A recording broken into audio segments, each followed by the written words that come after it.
espírita Amadeu Ferretti apresenta o estudo sequencial da obra O Livro dos Espíritos. Boa noite, queridos amigos. Vamos então dar início à nossa palestra de hoje, ao nosso estudo de hoje, fazendo uma oração. Senhor Jesus, mestre amigo, abençoe nosso estudo de hoje, que possamos aprender um pouco mais dos teus ensinamentos, dos ensinamentos da doutrina espírita, que tanto nos auxiliam na nossa evolução espiritual. Que assim seja, graças a Deus. Então, amigos, nós vamos hoje estudar do Livro dos Espíritos, do capítulo da lei que fala da lei da igualdade, na terceira parte do Livro dos Espíritos. Nós vamos começar falando um pouquinho da igualdade dos direitos do homem e da mulher. Um assunto assim bem debatido hoje em dia ainda, né? E bem discutido na sociedade. Então a gente vê como a doutrina espírita, o Livro dos Espíritos, ele está bem atual. Vocês vão ver algumas perguntas, vocês vão até estranhar, mas a gente tem que lembrar que isso era 1857. Então, vocês imaginam, se hoje ainda há essa discussão, imagine 1857. Então, a primeira, 807. São iguais perante Deus o homem e a mulher e têm os mesmos direitos? E os espíritos respondem: não outorgou Deus a ambos a inteligência do bem e do mal e a faculdade de progredir? É muito interessante, que é uma pergunta que responde uma pergunta. Mas é a grande verdade. Deus deu a todos a inteligência, o conhecimento do bem e do mal e o livre-arbítrio para decidir qual caminho seguir. E todos têm a faculdade de progredir através da própria evolução. Então, depende de cada um seguir o bem ou seguir o mal, né? Então, por isso, todos perante Deus são iguais e têm os mesmos direitos, né? Seguindo a 818, vocês também vão estranhar bastante a pergunta, mas lembremos que isso aqui é 1857 e infelizmente ainda acontece em algumas regiões, em alguns países. De onde provém a inferioridade moral da mulher em certas regiões? E eu até, para a gente poder analisar essa pergunta, em vários lugares a mulher é considerada um ser inferior, tá? E aí os espíritos respondem: do predomínio injusto e cruel que sobre ela assumiu o homem. É o resultado das instituições sociais e do abuso da força sobre a fraqueza. Entre homens moralmente pouco adiantados, a força faz o direito. Então, quer dizer, são lugares em que, infelizmente, a força ainda impera. É o mais forte, é o que manda. E a gente vê que isso acontece ainda em alguns lugares, né? E aqui no que ele está se referindo é realmente a força física. A gente sabe que fisicamente, na sua grande maioria, né, os homens são mais fortes e a mulher mais fraca. É uma questão física, da composição física mesmo. Claro que hoje em dia a gente tem mulheres aí fazendo academia, lutando, então aí consegue uma determinada igualdade até física, mas a gente sabe que não a nossa formação física realmente é diferente, né? Inclusive até de órgãos, né? Temos órgãos diferentes, não só externos, mas internos também, né? Então, prosseguindo. A 819. Com que fim mais fraca fisicamente do que o homem é a mulher? Então, por quê que as mulheres são fisicamente mais fracas em sua grande maioria? E aí os espíritos nos respondem: para lhe determinar funções especiais. Ao homem, por ser o mais forte, os trabalhos rudes, à mulher, os trabalhos leves. a ambos o dever de se ajudarem mutuamente a suportar as provas de uma vida cheia de amarguras. Então a gente vê que por causa da procriação, né? Porque é a mulher que gera o corpo de um novo ser que irá reencarnar, por conta disso, ela foi dotada de uma força mais suave para que na hora de pegar o neném e cuidar do neném, ela tivesse mais suavidade, né? Exatamente para o neném, para não machucar o neném. A gente sabe que alguns homens são meio brutos mesmo, né? Da forma como foram criados, não todos, né? Por favor. Só alguns. Né? Hoje em dia isso está mudando muito. Mas até pelo tamanho da força, né? Ele tem que aprender a controlar a força, a própria força. Alguns, né? Então, por conta disso, a mulher tem uma formação mais suave, mais leve. Foi isso que Deus, né, nos outorgou, fazendo-nos diferentes.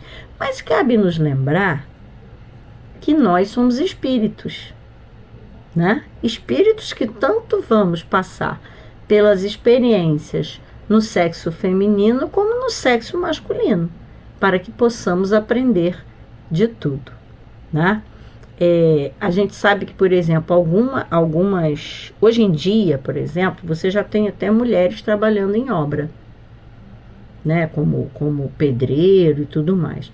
Mas isso é hoje em dia, porque antigamente não tinha, mas não é a maioria. A maioria ainda é o homem, porque fisicamente o homem é mais forte, consegue carregar um peso muito mais pesado que uma mulher.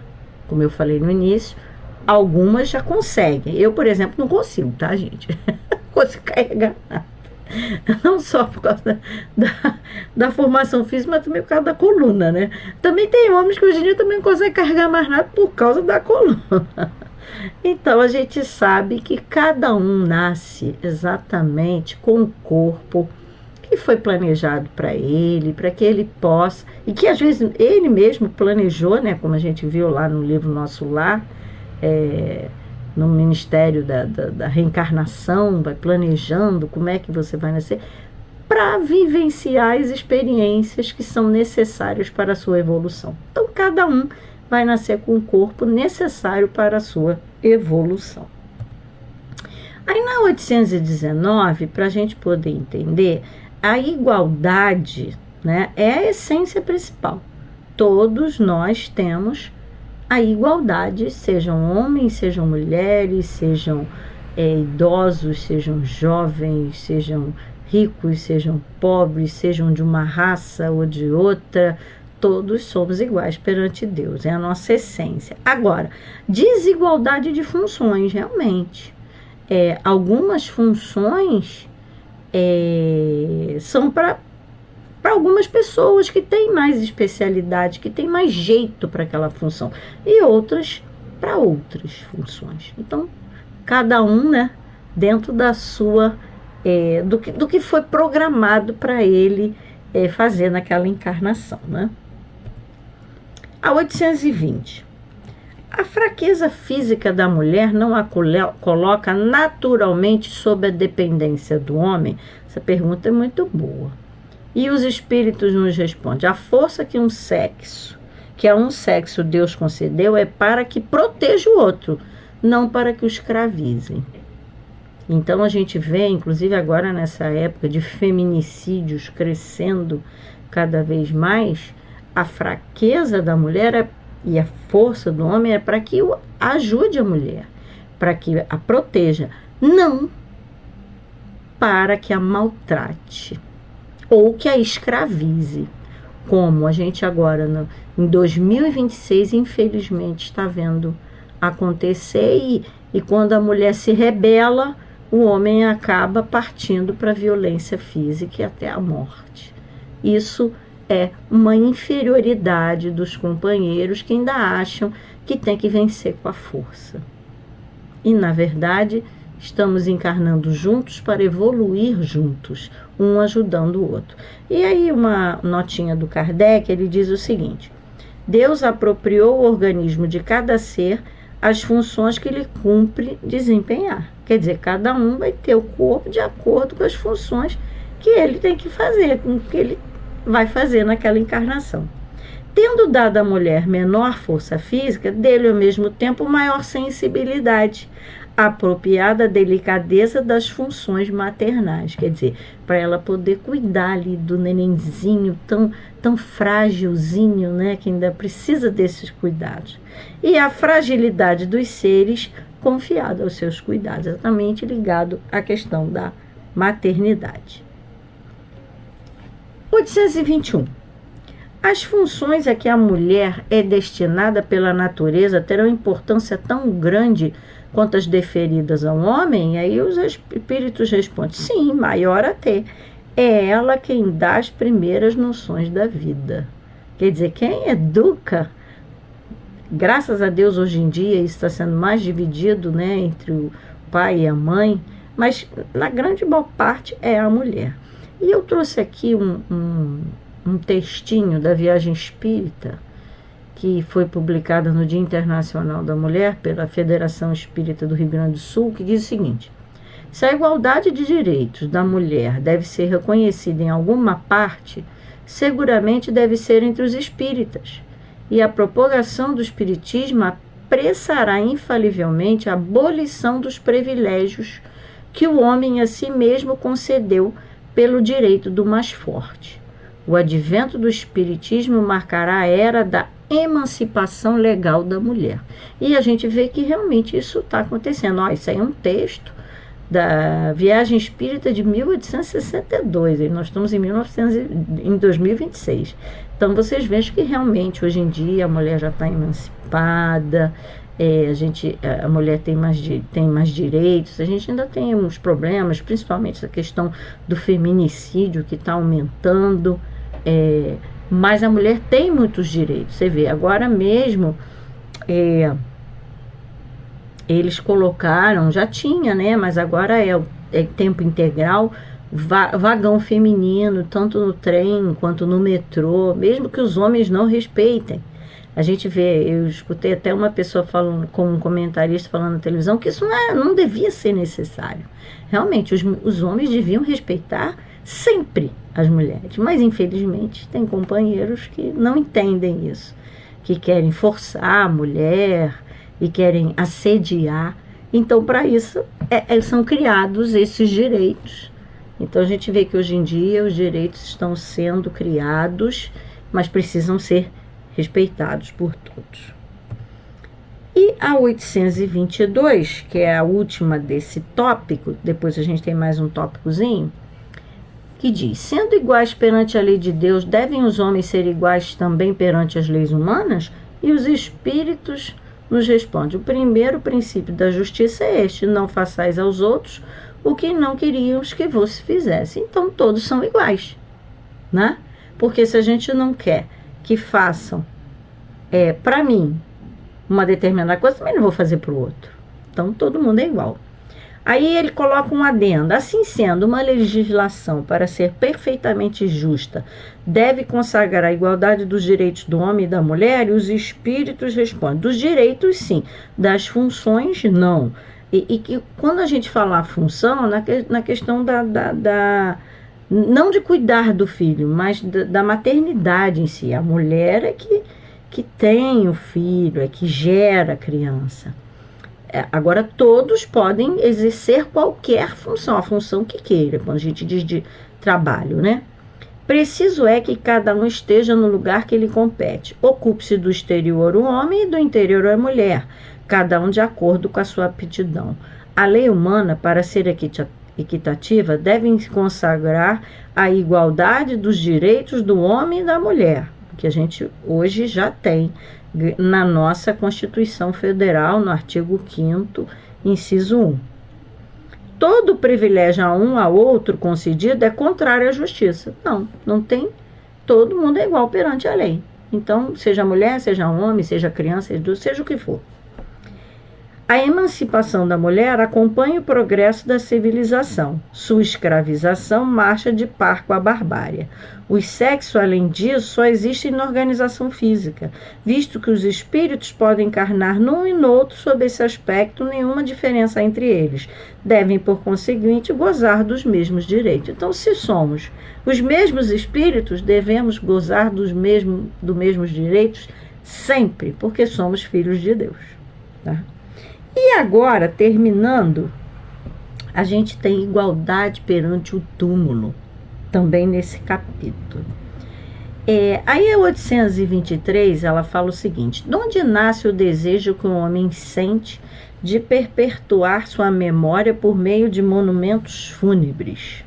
A gente vai, às vezes, em alguns cemitérios, tem umas coisas pomposas, né? Hoje em dia até que não tanto, porque a gente tem esses cemitérios parque, que é só vegetação, que aliás são muito bonitos, né? E os espíritos respondem: último ato de orgulho. Realmente, para quê? Né? Para que isso, essa pompa toda? A gente sabe que o importante é o que o espírito fez enquanto encarnado, o que ele construiu para que ele tivesse um bom desencarne, né? E aquilo ali é só uma mera formalidade, né? 823A. Mas a suntuosidade dos monumentos fúnebres não é antes devida, as mais das vezes, aos parentes do defunto, que lhe querem honrar a memória do que é o próprio defunto. Eu só quero colocar que às vezes as pessoas deixam em testamento, tá? Às vezes já deixam pronto, já deixam tudo certo. O que é certo é você deixar tudo encaminhado, para que a família não fique desesperada, né? Mas imagina que a pessoa já prepara, já escolhe, já deixa aquele mausoléu todo esquematizado. A gente vê que isso aí realmente é um ato de orgulho. Aí os espíritos nos respondem: orgulho dos parentes, desejosos de se glorificarem a si mesmos. Sim, nem sempre é pelo morto que se fazem essas demonstrações. Elas são feitas por amor próprio e para o mundo, bem como por ostentação de riqueza. Supões, porventura, que a lembrança de um ser querido dure menos no coração do pobre, que não lhe pode colocar sobre o túmulo senão uma singela flor? Então, quer dizer, aquela coisa suntuosa, não sei o que, isso não significa nada. O que interessa a homenagem, às vezes, é a oração. Uma flor, sim, simples, mas o sentimento que as pessoas dedicam àquela pessoa que retornou ao plano espiritual e que precisa das nossas orações, né? Supões que o mármore salva do esquecimento aquele que na terra foi inútil? Quer dizer, de que adianta uma sepultura lindíssima, né? Um enterro maravilhoso, se a pessoa durante a vida não foi egoísta, foi invejosa, usou de todos os vícios, né? Praticou todos os vícios para fazer o mal. De que adianta? Não aproveitou a sua encarnação. E reprovais então de modo absoluto a pompa dos funerais? Aí os espíritos respondem: não. Quando se tem em vista honrar a memória de um homem de bem, é justo e de bom exemplo. E aqui eu queria citar o túmulo do Chico Xavier, lá em Uberaba. É simples, mas é bem interessante. A gente esteve lá em Uberaba e a gente foi lá visitar. Tem uma estátua dele, né, um mausoléuzinho simples, bem simples, tá, gente? Onde ele está ali escrevendo, psicografando os livros, né? Aí tem umas mensagens muito bonitas, as pessoas vão lá, oram, levam flores, agradecem. Então isso é exatamente para honrar a memória de um grande homem que ajudou, né, tantas pessoas e continua ajudando, porque os livros estão aí auxiliando a muita gente, né? E aí Kardec coloca uma observação: o túmulo é o ponto de reunião de todos os homens. Todos nós vamos ao túmulo. aí termina inelutavelmente todas as distinções humanas. Em vão tenta o rico perpetuar a sua memória, mandando construir faustosos monumentos. De nada adianta, são monumentos que o vento vai levar, né? Eu lembro que quando meu pai desencarnou, eu era muito jovem, e a gente morava perto do Catumbi, então ele foi enterrado lá. E minha mãe sempre ia, né? E eu ia com ela. E aí tinha uma ala que era a ala dos barões, com construções maravilhosas, uma coisa muito antiga, porque aquele cemitério é muito antigo, e estava lá. Era tão suntuoso que ficou abandonado, agora estava tudo quebrado. Então, de que adiantou aquilo dos barões? Nada adiantou. O tempo os destruirá, como eu falei, como lhe consumirá o corpo. Assim o quer a natureza. Menos perecível do que o seu túmulo será a lembrança de suas ações boas e mais. Então, quer dizer, não importa, o que fica é o que de bom ele fez. É exatamente o que aconteceu com o Chico Xavier, né? Que a gente até foi lá, mas não pelo túmulo em si, mas por tudo de bom que ele fez. E a gente sabe também que ele não está mais ali, né? Ele está trabalhando aí na espiritualidade, mas uma forma de honrar a memória de um homem que tanto bem fez e continua fazendo, né? A pompa dos funerais não o limpará das suas torpezas, nem o fará subir um degrau que seja na hierarquia espiritual. Quer dizer, então, aquilo de nada vai adiantar. O que a gente pode fazer para auxiliar as pessoas, aqueles que já se foram da terra, é orar, fazer as nossas orações, pensar na pessoa com carinho, com amor, e para que ele continue a sua jornada evolutiva. Então, amigos, esse era o nosso estudo de hoje, falando aí da lei de igualdade, e eu vou encerrar com uma música que fala muito dessa igualdade no túmulo, que é a música Evoluir, do Grupo Bem, que é lá do Espírito Santo, onde ele diz exatamente dessas dificuldades, né, quando a gente desencarna, como é que vai ser, que tipo de bagagem que a gente vai levar, para a gente pensar o que a gente está construindo da nossa vida, como será o nosso desencarne. Isso aí está nas nossas mãos. Então vamos ouvir a música e logo depois a gente vai fazer a nossa prece, encerrando o nosso estudo. A gente agradece aí a paciência de todos vocês, né, assistindo o vídeo, estudando mais um pouquinho. Então vamos lá.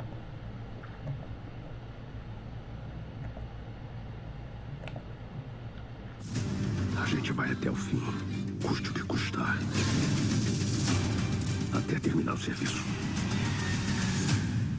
O vídeo do YouTube tem isso, gente. Entrou aqui uma coisa que não tem nada a ver. Agora entrou a música. Então vamos lá.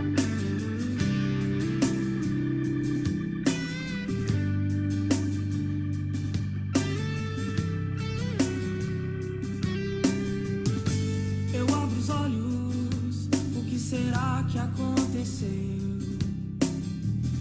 Pessoas ao redor de alguém, e esse alguém sou eu. Às vezes é difícil de entender essa chegada. A bagagem pode estar um tanto leve ou pesada.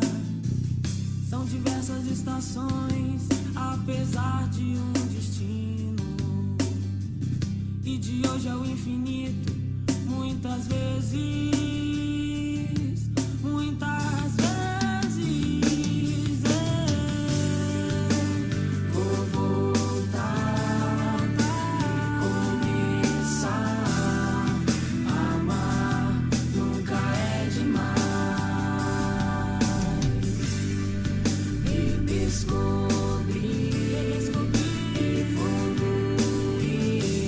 Cada dia um passo a mais.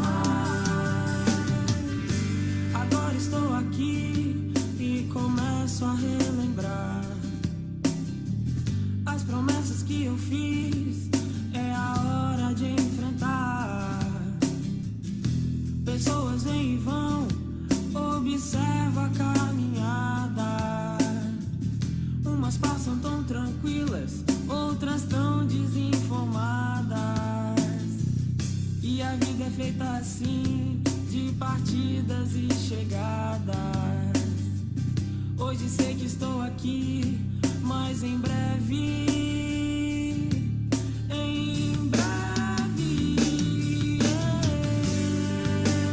vou voltar e começar. Amar nunca é demais. E descobrir, evoluir, cada dia um passo a mais. Eu vou voltar e começar. Amar nunca é demais. E descobrir, evoluir, cada dia um passo a mais. Então, amigos, vamos então agora fazer a nossa oração para a gente poder encerrar o nosso estudo. Senhor Jesus, mestre amigo, muito obrigado por esse estudo de hoje, que possamos cada vez mais procurar estudar a doutrina espírita para a nossa própria evolução. Obrigado por tudo que temos recebido. Esteja sempre conosco, que assim seja, graças a Deus. Então fiquem com Deus e até o próximo estudo.